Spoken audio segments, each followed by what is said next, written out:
لیکن آج ہم بات کریں گے کہ جو حقیقتاً شہید ہیں، حقیقی شہداء جو اعلاء کلمت الحق کے لیے اپنی جانوں کا نذرانہ پیش کرتے ہیں، اللہ فرماتا ہے کہ تم ان کو مردہ نہیں کہہ سکتے، وہ زندہ ہوتے ہیں۔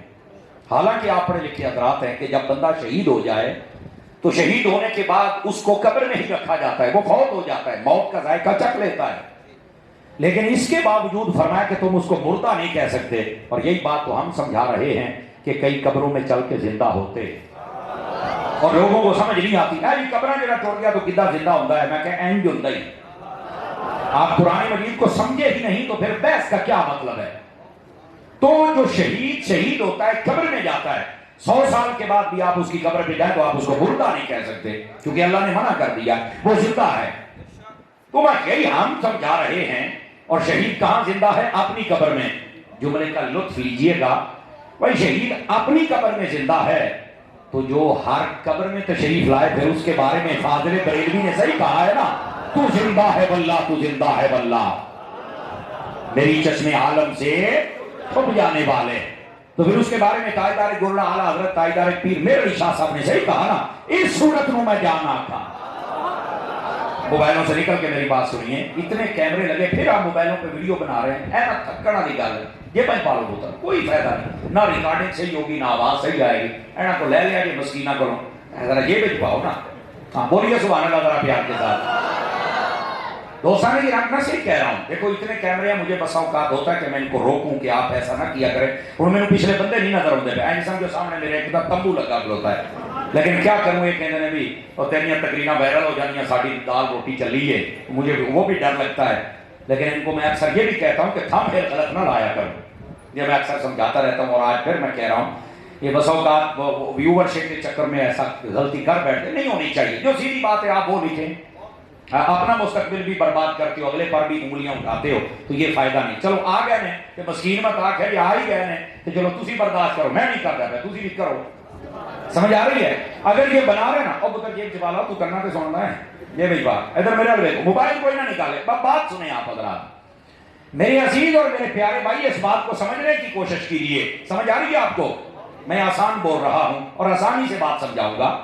جو شہید ہے فرمایا کہ وہ زندہ ہے، اس کو تو مردہ نہیں کہہ سکتے، حالانکہ قبر میں ہے، تو یہ مسئلہ تو کم از کم آج حل ہو گیا کہ قبروں والے کچھ زندہ ہیں، اور میں آپ کو ذمہ داری سے عرض کر رہا ہوں قبروں والے کچھ زندہ نہیں ہوتے، سب زندہ ہوتے ہیں۔ سمجھ آ رہی میں نے کیا کہا؟ سب زندہ ہوتے ہیں۔ اب کہوں گے لاما صاحب ہے کڑی گل، میں نے کہا میں اگلی بات بھی کر دوں تاکہ آپ کو سمجھ آ جائے، مسلمان ہو تب بھی قبروں میں زندہ ہے، کافر ہو تب بھی زندہ ہے۔ ہمیں کیا 5-7 بولے باقی سارے چوبی آٹھ موڑوی کہڑے باتیں ڈور پہ ہے، او بھائی اس پر دلائل ہے نا، ہم نے کبھی سوچا سمجھا نہیں نا۔ آپ سمپل سی بات یاد رکھ لیں، جب بھی کوئی مار کے قبر میں جاتا ہے تو اس کو اٹھایا جاتا ہے، تو سوالوں میں جواب دے کہ میں کیا مردے کو نہ سوال کے نہیں نہ ہوتے، سمجھ آ رہی؟ آخر زندہ سے ہی ہوتے ہیں نا۔ ہاں اور پھر اگلی بات تسی آکھیں بھی کافر بھی قبروں میں زندہ ہے تو مسلمان بھی، یہ کیسے؟ تو میں نے کہا کیا نبی پاک کی یہ حدیث نہیں ہے اور یہ صحیح میں موجود ہے؟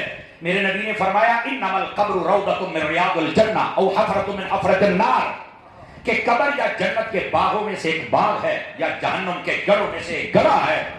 بھائی بندہ مومن کی قبر جنت ہے تو یہ مار کے مٹی ہو گیا تو جنت کہاں سے آئی ہے؟ اس بات کو آپ سمجھے نا، کہاں سے جنت آئی ہے؟ اور پھر اگر جو بندہ کافر ہے اس کی جو قبر ہوتی ہے وہ جہنم کا گڑھا ہے، اس کو عذاب دیا جاتا ہے، تو اگر اس کی قبر جہنم کا گڑھا بنی ہوئی ہے اور مار کے مٹی ہو گیا ہے تو یہ جہنم کا بھی آسی آئی ہے، کنوں سزا ملنی پئی ہے؟ یہ مطلب کچھ وچ ہے۔ سمجھ آ رہی ہے میری بات کی؟ تو اس بات کو سمجھنے کی کوشش کریں، اور ویسے بھی اگر آپ توجہ کریں تو اس پر میں ایک حدیث اور سناؤں تاکہ مسئلہ جڑ سے ہی اکھڑ جائے اور حل ہو جائے آپ کا۔ اعلیٰ حضرت صاحب رحمۃ اللہ تعالی علیہ آپ نے فتاوی رضویہ شریف کے اندر اس حدیث کو لکھا ہے، توجہ نہیں فرما رہے، باتیں بند کر دیجئے، وہ ادھر دیکھیے۔ اعلیٰ حضرت صاحب رحمۃ اللہ علیہ فتاوی رضویہ شریف میں لکھتے ہیں کہ نبی کریم علیہ السلام کی ایک حدیث ہے، میرے آقا نے فرمایا انما خلقتم للابد، اس کا ترجمہ یہ ہے کہ اللہ نے تمہیں ہمیشہ ہمیشہ کے لیے پیدا کر دیا ہے۔ اب بظاہر جب بندہ سنتا ہے تو اس کو نہیں سمجھ آتی اس کا مطلب کیا ہے کہ انسان ہمیشہ ہمیشہ کے لیے پیدا ہو گیا۔ اب اس کی جو وضاحت ہے وہ کیا ہے کہ انسان کو ہمیشہ ہمیشہ کے لیے پیدا کیا گیا. فرمایا کہ انسان کو ہمیشہ ہمیشہ کے لیے جو پیدا کیا گیا اس کا ایک مطلب یہ ہے, ذرا سنیے گا, کہ انسان اپنے جہاں بدل رہا ہے زندہ, جہاں بدل رہا ہے زندہ, اس کو پیدا کر دیا نا, بس اب یہ جہاں بدلتا رہے گا. اس جہاں کا ایک نام ہے. مثال کے طور پر جب وہ عالم ارواح میں ہے تو اس کو روح کہا گیا, وہاں زندہ ہے, اس کا ایک جہاں ہے. پھر اس نے اپنی جگہ بدلی تو یہ باپ کی پشت میں آ گیا, تو یہاں پر اس کا جہاں بدل گیا ہے, یہاں بھی زندہ. یہاں پر اس کو نطفہ کہتے ہیں اور آج کل کی بولی میں سپرم کہتے ہیں. اس صورت میں یہ زندہ ہے, جہاں بدل لیا اس نے, ہے یہاں بھی زندہ. پھر یہ انسان اپنی جگہ بدلے گا تو یہ جائے گا اپنی ماں کے پیٹ میں. اس نے جہاں بدلا, لیکن وہاں پر جو ماں کے پیٹ میں بچہ اس کو جنین کہتے ہیں, ہے وہاں بھی زندہ, جیسے رب کی قدرت ویسے. پھر یہ جہاں بدلے گا تو پھر یہ دنیا کے پیٹ میں آئے گا, جیسے ہم اور آپ ہیں, یہ جہاں زندہ رہے گا, ہے زندہ, جہاں بدل لیا. بات سمجھنے کی کوشش کریں. پھر اس کو موت آئے گی, موت کا ذائقہ چکھے گا, قبر میں جائے گا, جہاں بدلے گا, ہے وہاں بھی زندہ. نہیں سمجھ آ رہی ہے کہ نہیں آ رہی؟ 2-3 بندے پھر موبائل میں بڑے بیٹھو, نکل کے گل سنو. پھر یہ اپنا جہاں بدلے گا, قبر میں چل کے نا ایک لمبے عرصے تک وہاں رہ گیا. پھر جہاں بدلے گا یہ آئے گا حشر میں, میدان محشر, وہاں زندہ ہوگا, وہاں کے ماحول کے, ہے زندہ, جہاں بدلا ہے. بات سمجھنے کی کوشش کریں. پھر اللہ کی رحمت سے اگر بندہ مسلم اور مؤدب ہوا تو اللہ تعالیٰ اس کو جنت عطا کرے گا. پھر یہ جنت میں رہے گا, ہے وہاں بھی زندہ, پر جہاں بدلا ہے. اب حضور کی حدیث بتا رہی ہے انما خلقتم للابد, اللہ نے تمہیں ہمیشہ ہمیشہ کے لیے پیدا کر دیا. یعنی پیدا کر دیا کا مطلب کیا ہے کہ اب تم جہاں بدلتے رہو گے, رہنا زندہ ہی ہے. سمجھ آ رہی ہے آپ حضرات کو؟ موت کا ذائقہ صرف چکھایا گیا کہ یہاں سے وہاں, اور اسی لیے موت کو انتقال کہتے ہیں. انتقال کا معنی ٹرانسفر ہونا, پہلے یہاں تھا اب یہاں ہے, قبر میں ہے, بس صرف یہ ٹرانسفر ہوا ہے. اللہ اللہ خیر اللہ اگلے جہاں میں گیا ہے.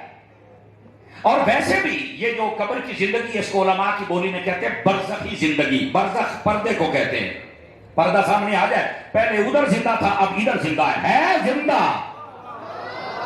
اب اس بات کو اگر آپ سمجھ گئے تو کئیوں کے بہت سارے مسائل حل ہو سکتے ہیں کہ جب یہ مرنے والوں کا یہ حال ہے تو آپ بتائیں پھر جو شہداء ہوتے ہیں یا انبیاء ہوتے ہیں, پھر اللہ رب العزت ان کو کیسی بلند زندگی عطا فرماتا ہے. یہ تھی پہلی بات. اب آ جائیے ذرا دوسری بات آپ کی خدمت میں عرض کروں. اللہ رب العزت فرماتا ہے جو شہید ہے یہ زندہ ہے. اور پھر کیا کہا؟ فرمایا اس کو تم نے مردہ نہیں کہنا. کیوں؟ فرمایا تمہارا شعور چھوٹا ہے, لیکن اللہ نے اس کو زندگی بڑی عطا فرمائی ہے. تو جب یہ کہہ دیا گیا کہ تمہارا شعور چھوٹا ہے تو پھر چھوٹے شعور والے بھی جھگڑا کرتے ہیں کہ کیسے زندہ ہے, جدو تیرا دماغ ہی چھوٹا ہے تو پھر تینوں بحث کرنی بنتی نہیں. اب دیکھو یہ ایک نقطہ سمجھ آ جائے تو یہ سارے معاشرے کی بحث ختم ہو جائے گی. کوئی اس گلی کے نکڑ پہ بحث کر رہا ہے, کوئی وہاں بحث کر رہا ہے, کوئی وہاں. وہ اللہ کے بندے دماغ چھوٹا ہے, ان کی زندگی بڑی ہے, بس ہم نے ماننا ہے. سمجھ آ رہی میری بات کی؟ تو یہ اصل مقصد ہے. تو جب شہید کا مقام ہمیں سمجھ نہیں آ سکتا تو پھر نبی کا کیسے آئے گا؟ اور جب ہم نبی کا نہیں سمجھ سکتے تو سب نبیوں کے امام کا مقام کیسے سمجھ آ سکتا ہے؟ تو ہم سب کو ایمان رکھنا ہوگا تاکہ ہم سمجھے کہ دینی تعلیمات کیا ہیں. یہ تو ہوگی قرآن کی آیت جس میں شہداء کے مقام کو بیان کیا گیا. اب ذرا دوسری بات بھی سنیے گا. احادیث طیبہ کے اندر نبی پاک علیہ السلام نے جو شہید کا مقام بیان کیا وہ پتہ کیا ہے؟ بہت ساری احادیث, لیکن کچھ بطور نمونہ عرض کرتا ہوں. فرمایا شہید جب اللہ کی بارگاہ میں رتبہ شہادت حاصل کرتا ہے تو اس کو صرف اتنی تکلیف ہوتی ہے جتنی آدمی کو سوئی چبھنے کی تکلیف ہوتی ہے. اس کے بعد اسے کوئی درد نہیں ہوتا, حالانکہ اس کے جسم ٹکڑے کٹ جاتے ہیں اور بس اوقات جو دشمن ہوتا ہے وہ مصرع تک کر ڈالتا ہے, سب کچھ کرتا ہے, لیکن اسے تکلیف نہیں ہوتی. اور فرمایا کہ اس کا خون کا قطرہ زمین پر گرنے سے پہلے اللہ اس کے سارے پچھلے گناہوں کو معاف فرما دیتا ہے. ایک تکلیف اتنی اور دوسرا گناہ معاف. اور تیسری بات, جب شہید اللہ کی بارگاہ میں جاتا ہے تو میرے محبوب کریم علیہ السلام نے فرمایا اللہ تعالیٰ اسے کلام فرماتا ہے، میرا رب کہتا ہے کہ تو نے مجھے راضی کیا اور الہی کلمت الحق کے لیے آپ کی جان کا نذرانہ دیا، اب بتا تیری خواہش کیا ہے تاکہ تمہیں آج راضی کیا جائے۔ تو وہ پتہ شہید کیا طلب کرتا ہے، وہ کہتا ہے باری تعالیٰ ایک موقع دوبارہ دے دے کہ میں اسی طرح تیرے راہ میں شہید ہو کے دوبارہ آ جاؤں، ایک موقع مجھے دے دے۔ اور اس وقت میرا رب کیا فرماتا ہے، لا تبدیل لکلمات اللہ، اللہ کے کلمات بدلتے نہیں۔ اللہ نے فیصلہ کر دیا ہے کہ جو ایک مرتبہ موت کا ذائقہ چکھ لے گا کسی بھی رنگ میں، اسے دوبارہ پھر موت نہیں دی جائے گی، اس نے ایک مرتبہ چکھ لیا۔ تو یہ ہے مقام شہید۔ بلکہ یہاں پر ایک بات اور بھی آپ کی خدمت میں، توجہ میری طرف کر سکتے ہیں آپ حضرات، دائیں بائیں دیکھنا بند کر دیں، بجلی آ گئی، لائٹ آ گئی، اللہ اللہ خیر صلی اللہ، غور سے سنیں ذرا۔ نبی پاک صلی اللہ علیہ وآلہ وسلم آپ کی اگر تعلیمات کو دیکھا جائے تو مقام شہید کیا ہے؟ حضرت جابر بن عبداللہ انصاری رضی اللہ تعالی عنہ، آپ کے والد گرامی شہید ہو گئے احد کی جنگ کے اندر، اور آپ کی بہنیں زیادہ تھیں اور آپ کے اوپر بہت زیادہ قرضہ تھا۔ یہ بخاری شریف میں روایت موجود ہے، ذرا غور سے سننا۔ آپ بڑے پریشان ہوئے کہ میرے اوپر ایک بڑا وزن آ گیا، بوجھ آ گیا، تو اب میں کیسے یہ سارا برداشت کروں گا؟ بھائی توجہ ہے حضرات، ہلو او بھائیو پاک پرا دی گل سن لو، اگے ٹپ جاؤ، اتنے بہ جاؤ یار، لیکن کھپ نہ پاؤ، بٹھاؤ ضرور، لیکن میں تقریر نہیں کر سکوں گا، پھر وہ میرا ذہن منتشر ہو جاتا ہے۔ بہ جاؤ بھاجی، اگے آ جاؤ، آ جاؤ میرا پوت، آ جاؤ، اگر جگہ آ جاؤ، شاباش، اللہ تمہیں مدینے لے جائے، اگے آ جاؤ، اگے آ جاؤ، جی جگہ کوئی نہیں ہے تو پھر بھی اللہ تمہیں مدینے لے جائے۔ ہاں اب ذرا سنیے، جو فقیر آپ کی خدمت کھپ نہ پاوے، کسی بندے کی اونچی آواز نہ آوے، کیونکہ میں سبق سنا رہا ہوں۔ محبوب کریم صلی اللہ علیہ وسلم کے پاس حضرت جابر بن عبداللہ انصاری آئے اور آ کے کہا کہ حضور یہ مجھے پریشانی ہے، قرضہ بھی بہت زیادہ لوگوں کا دینا ہے، بہنیں بھی میری زیادہ ہیں، ان کے بھی میں نے سارے فرائض پورے کرنے ہیں، لیکن میں ابھی چھوٹی عمر میں ہوں، میں پریشان ہوں، کیا کروں؟ نبی پاک نے فرمایا یہ بتا کیا ہے تیرے پاس؟ اس نے کہا میرے باپ کا ایک کھجوروں کا باغ ہے اور تو میرے پاس کچھ نہیں۔ نبی پاک نے فرمایا پھر ایسے کرنا، جس دن کھجوریں توڑ لینا اس دن مجھے بلا لینا، اور اس کے بعد سارے قرضے لینے والوں کو کہنا کہ پیسے میں نہیں دے سکتا، جتنے جتنے پیسے اتنی کھجوریں لے جاؤ۔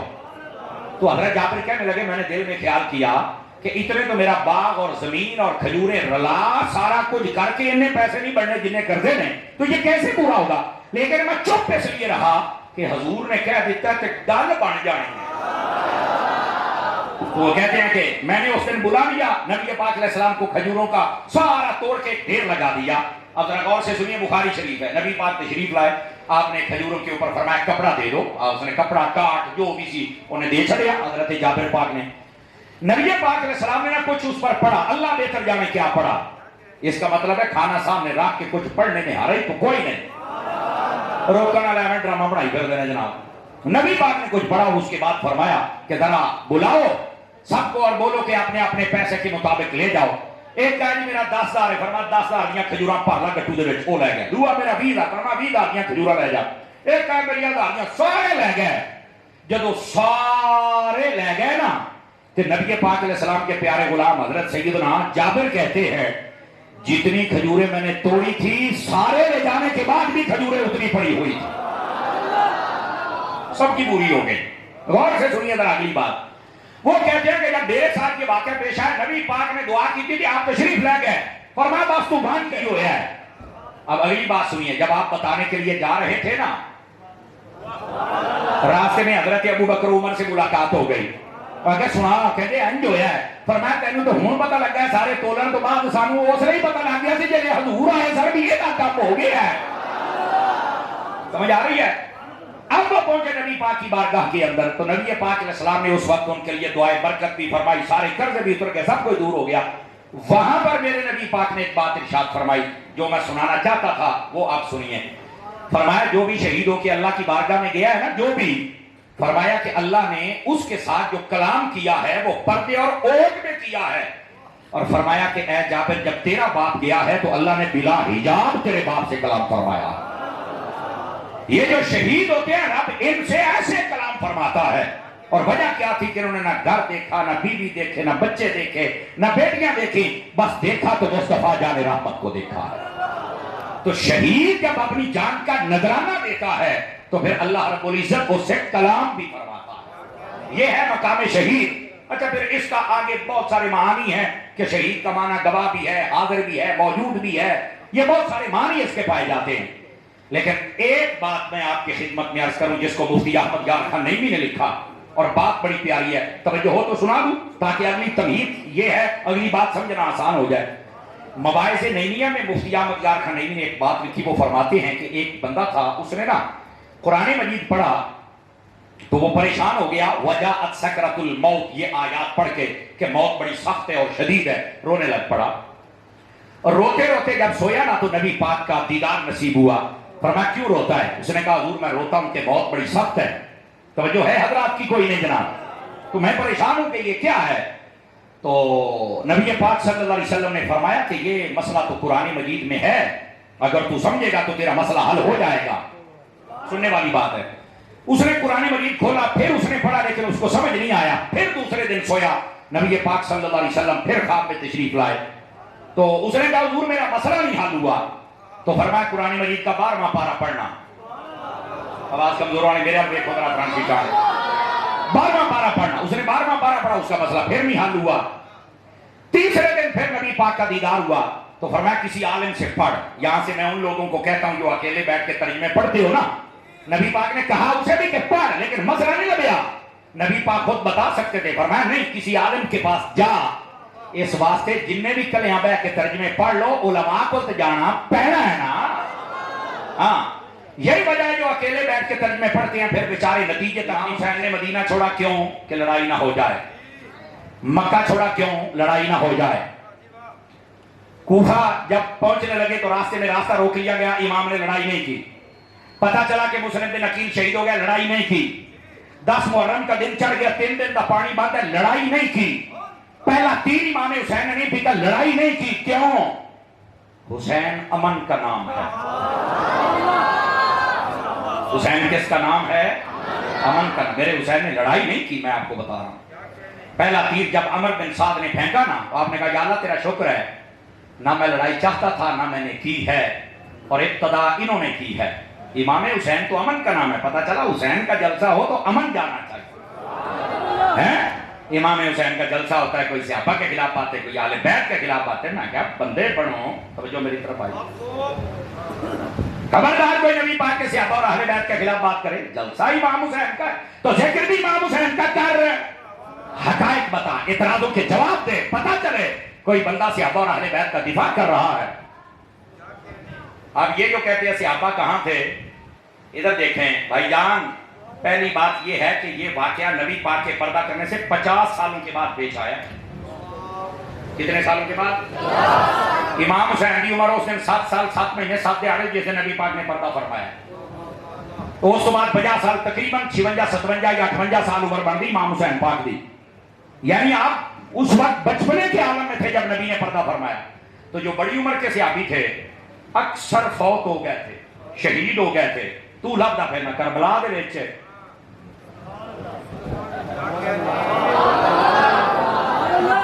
او حقیقت تے اپڑو، سونے ہو حقیقت تے اپڑو۔ دوبارہ پھر سنو، ان 50 سالوں میں اکثر صحابہ کرام پردہ کر گئے تھے، اکثر شہید ہو گئے تھے، اور جو موجود تھے نا ان کی تعداد ہزاروں میں نہیں تھی، سینکڑوں میں تھی۔ یعنی وہ 500 سے 1500 تھے، جناب 2500، اللہ جانے کتنے سن، حقیقی اللہ جانتا ہے، لیکن تعداد بہرحال بہت تھوڑی تھی، اور تھے بھی پوری دنیا میں۔ اور ادھر سننا، امام حسین نے کسی کو بلایا بھی نہیں ہے، کوئی مائی کلال ثابت کرے کہ امام حسین نے جنگ کا اعلان کیا، جنہیں کہتے ہیں امام جنگ سے گیا تھا، امام دین بچاؤن گیا تھا، صحابہ کرام کیوں نہیں؟ اب جاہلا، امام پاک نہیں گئے، امام پاک اعلان نہیں کیا، اس کی میں وجہ بتا دو۔ ادھر دیکھو، اگر امام حسین نے جنگ کرنی تو جنگ کس سے تھی؟ بولو، اور میں تمہیں فرق دسن لگیا جی تمہیں سمجھ آئی نا، کہ تھی آپ کہنا یار غلطی ہوئی نا۔ یزید بیٹھا ہے ملک شام دمشق شہر میں، امام حسین مکے سے ادھر نہیں جا رہے، امام حسین مکے سے کوفے جا رہے ہیں، یزید ادھر بیٹھا ہے، امام پاک ادھر جانے پہ رہے ہیں۔ جب میں کہتے جانی یزید نارے نہیں ادھر کیوں؟ بولو اے نہیں میں نو پتا، کہ میں کیا پتا ہوں تے سننی نہ ہوتا۔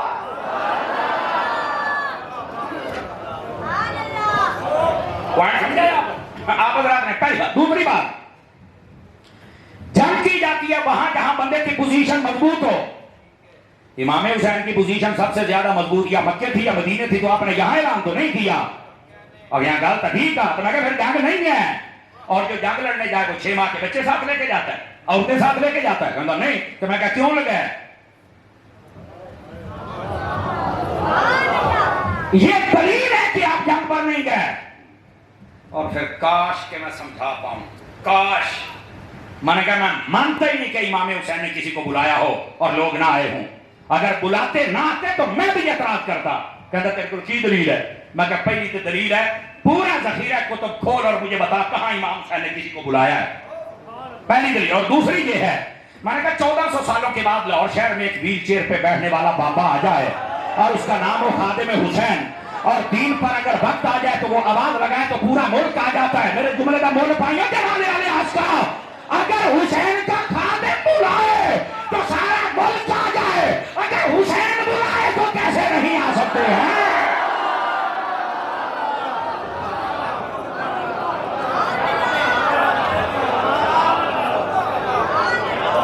تو توجہ ہے کہ کوئی نہیں ہے؟ یہ دلیل ہے میرے پاس, کوئی اس کا توڑ کر کے دکھائے. کہندا کوئی نہیں. تو میں کہا کہ خادم حسین واسطے لوکاں دی اتنی غیرت ہے تو حسین واسطے کتے سی؟ یہ تو صحابہ اور اہل بیت تمام پہ اعتراض ہے. اس لیے یہ دلیل ہے کہ امام حسین نے کسی کو بلایا. بولو کسی کو بلایا؟ صحابہ کتنے نے؟ میں کہا وہ آتے ہیں کتنے نے؟ پوری دنیا میں تھے اور تعداد تھوڑی تھی, اور امام حسین نے کسی کو بلایا نہیں تھا. اور ادھر دیکھو, دیکھو آپ نے نا ایک پہلو دیکھا اس واقعے کا, لوگ اپنے مطلب کی بات کر کے چلے. امام حسین کربلا میں شہید ہوئے. آپ کو پتا ہے بعد میں مکے مدینے میں کیا ہوا تھا؟ مکے مدینے والوں کو جب پتا چلا تو انہوں نے دوبارہ یزید کو کہا کہ ہم تیری حمایت نہیں کرتے.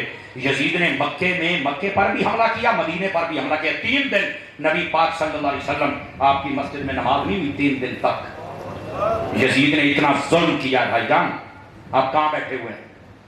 یعنی کربلا کی داستان سناتے ہو تو کربلا کا حصہ مکمل نہیں ہوتا جب تک مکے اور مدینے کی بات نہ کی جائے. اور تم کہتے ہو صحابہ کا کیا کردار؟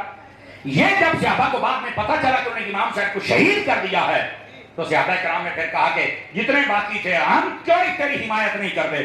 تو اس نے نہ صحابہ کو چھوڑا, نہ مکے کو چھوڑا, نہ مدینے کو چھوڑا. یہ کون دسے گا؟ لیکن پھر اگر سوال یہ پیدا ہوتا ہے امام حسین کوفہ جا کیوں رہے تھے؟ تھک گئے, 12 بج گئے سالہ کڑیاں تے وجن منہ تے نہ وجن. اس واسطے جاگو تھوڑا جہا, کڑیاں تے وجن دیو, منہ تے نہ وجن دیو. تگڑے ہو کے بہو. امام حسین کوفے کیوں جا رہے تھے؟ دیکھو میری طرف, کوفے جا رہے تھے 2 وجہ سے. ایک تو کوفے والوں نے بلایا تھا, اور کس وجہ سے بلایا یہ دوسری چیز ہے. وہ کہتے تھے کہ تسی نہ ساڈے کول آ جاؤ, ایتھے یزید نے جڑا امام مقرر کیتا نا اسی دے پیچھے نمازاں نہیں پڑھنیاں, اسی تانوں امام رکھنا ہے. آپ امامت کے لیے جا رہے تھے, کوئی اقتدار نہیں تھا. بعض کہتے ہیں یہ 2 شہزادوں کی جنگ تھی. میں کہا یہ کہنے والا بھی جہنم کا کتا لگتا ہے. تجھے یزید شہزادہ نظر آیا, تجھے حسین کیوں نہیں نظر آیا؟ شرم آنی چاہیے جس نے یہ بکواس کی ہے کہ 2 شہزادوں کی جنگ ہے. کوئی شہزادوں کی جنگ نہیں ہے. اگر یہ جنگ ہوتی جیسے نبی امام حسین کے بارے میں فرمایا کہ اس نے شہید ہو جانا ہے, تو یزید کے بارے میں بھی بتاتے نا کہ اس نے بھی شہید ہونا ہے. یہ کو فضیلت بیان کر چھڑ دے. نہیں جی بعد میں آنے والوں کے لیے نبی پاک کیسے بتاتے تھے؟ میں کہ ابیس کرنی کے بارے میں تداسی دے رہے تھی نا. امام اعظم نے تو ابھی آنا تھا, تو امام اعظم کے بارے میں بھی تو پہلے بتا دیا تھا. سلمان تیری نسل میں سے بندہ پیدا ہوگا, اگر دین سوریا آسمان میں چل جائے ستارے پر تو وہاں کبھی اتار کے لے آئے گا.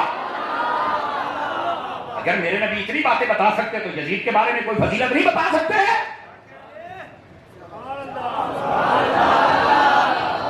اور بعض کہتے ہیں یزید تو میدان کربلا میں تھا نہیں, تو ایسے ہی مجرم کیوں کہتے ہو؟ میں نے کہا جنہ بھی ابے نو بچالا نہیں بچنا, ابا نہیں بچنا, اوے بڑیا مڑیا نہیں بچنا, یقین کر نہیں بچنا. ادھر سنو کیوں؟ دور حکومت جس کا ہو نا جی, اس سے سوال ہوتا ہے کہ اے ایڈا ظلم ہویا دا کی. ادھر دیکھو, اول تو ہماری کتابوں کے اندر یہ بات موجود ہے, کہ یزید نے حکم دیا تھا. سمجھ آ رہی ہے؟ یہ بات موجود ہے. اور اگر کوئی نہیں مانتا کہ نہیں انہوں نہیں پتا میں کہ چلو اینا کبا بچا اگے آ تیرے ابے میں تھلے بھی ہم دیکھی صحیح ہونے آؤں. میں نے کہا جب یہ شہید ہو کے قافلہ ادھر پہنچا تو یزید نے امام حسین کے چہرے پر اور گردن پہ چھڑی کیوں ماری تھی؟ یہ جواب کون دے گا؟ اور اگر تو کہے کہ یہ بھی ایک تاریخی بات ہے تو چلو اس سے اگلا جواب کون دے گا؟ امام حسین کے قتل کرنے والوں کو یزید کا حق بنتا تھا کہ ان سے بدلہ لیتا کہ جدو میں نہیں آخیا ایڈی بڑی ہستی نو تسی مارے ہے میں تو سارے قتل کروں گا بدلہ لواں گا قصاص لواں گا دیت لواں گا کسی کو لئیے پتر میں تیرے دن چلے پیاواں گا دو جواب اے یزیدیہ یہ حسینی بیٹھے ہیں یزیدیوں سے سوال کرے بتا یزید نے کسی بدلہ لیا؟ چپ تیری ہر شاید چپ ہو جائے تو کتنے بیٹھا ہے؟ پھر تم کہتے ہو یزید کا قصور نہیں ہے تو مکے پر حملہ کس نے کروایا؟ مدینے پر کس نے کروایا؟ یہ تو یزید نے کروایا. تو میں کہا آ گیا نا تیرا بات سیاسی نہیں چھوڑ سکتا یزید کی طرفداری نہ کر. صدقے حسین پہ جاؤں جو نیزے پہ چڑھ کے پھر رکھ کے قرآن کی تلاوت کر رہا ہے. سمجھ آ رہی میری بات کی؟ اس واسطے ہمیں سمجھنا ہوگا کہ اصل حقیقت کیا ہے. اس واقعے کو غلط رنگ دیا جاتا ہے اور امام پاک کی اتنی بڑی عظیم قربانی جو صبر و رضا کی قربانی تھی نہ اقتدار کی جنگ ہے اور نہ ہی یہ جنگ تھی آپ امامت کے لیے جا رہے تھے. اور ادھر دیکھو آج کل کیا کہتے ہیں تسی امام سے دس ہاتھ نہیں دیندے. میں کہ ایک تانا پہلو بھی دیندے جیڑا ایک تانا دیندے سن نا انہاں نے حضرت علی دا ساتھ دیتا ہے نہ امام حسن دا دیتا ہے نہ امام حسین دا دیتا ہے. یہ وہ گندے لوگ نے گندی نسل حمایت آپ نے کی تھی کہ تو مت ساڈے اوپر لا دے. ادوں صحابہ دے بھونکتے سن ہوں ساڈے تے بھونکدے نے.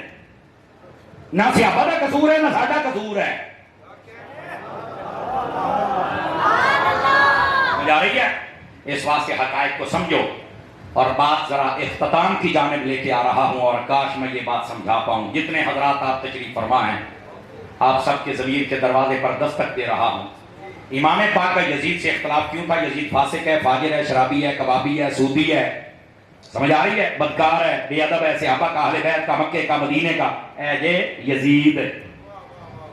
دوسری طرف حسینیت ہے، نماز ہے، سجدہ ہے، پردہ ہے، صبر ہے، ادب ہے، امن ہے. کٹھے پہ گئے ہو یار. دو چیزیں آپ کے سامنے، ایک یزیدی کردار، ایک حسینی کردار. مجھے ایمان سے بتائیں کس کردار پر عمل کرنا ہے؟ کس پر؟ بتائیں ہم حسینی کردار پر عمل کر رہے ہیں یا کمزور ہیں؟ سچ بتانا. کمزور ہے نا؟ یہ کمزوری دور کرو. سارا سال کام یزید آلے تے دیکھا امام حسین دیاں کیوں چپ ہو گئے ہو؟ خیر ہے میں کوئی گل بڑی تو نہیں کی تھی. صرف زمین کے دروازے تے کنڈی کھڑکائی ہے. سارا سال سود بھی کھاندے جے، حرام بھی کھاندے جے، تہمتاں بھی لاندے جے، ایک دوسرے خلاف بھی بول دے جے، بھیناں بھراواں دا حق بھی کھاندے جے، صحابہ اور اہل بیت دے مخالف جے، نمازاں بھی کوئی نہیں پڑھ دے. 10 محرم نوں دیگا امام حسین پکا کے بہ جاندے جے. تو ایک دیگ نہ پکا لیکن کام تو امام حسین والا کرنا سارا سال ہے. آج مسئلہ یہ ہے کرتوت یزید والے دے گا امام حسین دیاں. مزہ تب آئے گا جب کام بھی حسین کا اور نام بھی حسین کا. کیا میں امید کروں جتنے بیٹھے ہیں نماز کی پابندی کریں گے، قرآن کی تلاوت کرنے کی کوشش روزانہ فرمائیں گے؟ نہ سود، نہ لڑائی، نہ رشوت، نہ جھگڑا، نہ فتنہ، نہ فساد. دعوت اسلامی آپ کی اپنی تنظیم ہے. محبت فرمایا کریں، محبت فرمایا کریں. تھوڑے جڑا رہنے خالد بھائی ایک کو بندہ دیتا ہے، دیکھا کڈا جنازہ ہے جنے کا. اچھے بندے تھے، آپ بھی اچھے بنے. سنی جتنی تنظیمیں ہماری اللہ سب کو برکت دے، لیکن امام حسین کے مشن پر ہم عمل کریں. نعرہ کی حد تک نہیں، مشن پر کریں تو سبحان اللہ. مدنی چینل دیکھتے رہیے. ملتے ہیں بریک کے بعد.